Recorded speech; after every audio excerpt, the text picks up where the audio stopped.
Hello. So this week for Good Kids, I think a lot about this play was memorable and meaningful. It's a very important play. It talks about a controversial issue of rape, which is a very serious issue, and I think it's important to talk about because it's something that a lot of people shy away from.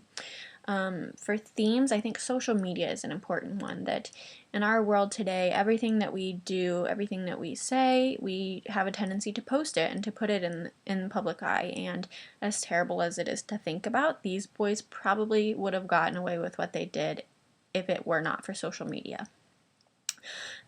She discussed our tendency as a society to look for ways to blame the victim. So they're all saying, like, she was dressed like a slut, she was way too drunk, she shouldn't have gotten in that car.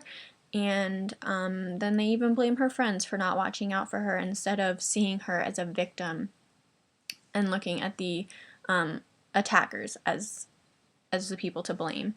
She also does talk about labeling, I think, and discourages us from doing that. These people don't know Chloe, but they label her as a slut and the girl who got raped when there's more to her that they don't know. And these boys, they did a terrible thing. They raped this girl, but there's more to them than that night. And also talks about how Amber's house is labeled as that house where that girl got raped.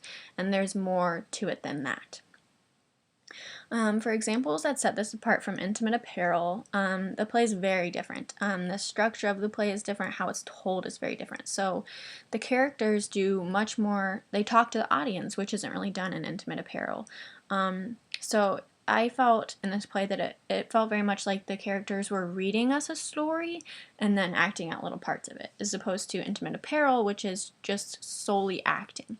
You still get the story, you do your own interpretations, but you receive the story strictly through acting and not necessarily storytelling like in Good Kids.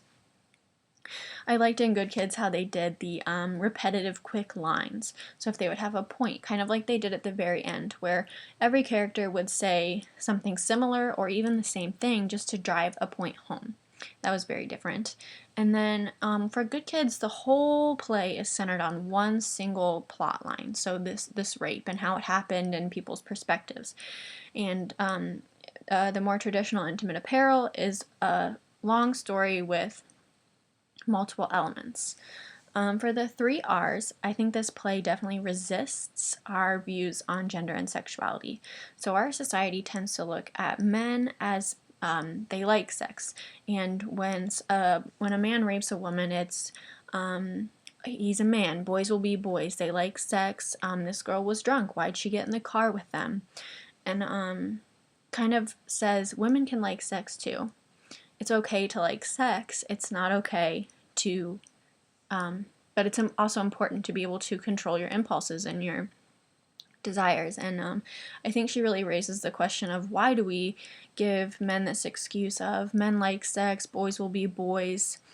She was asking for it because women can like sex too, and it's okay to like sex. It's not okay to victimize someone.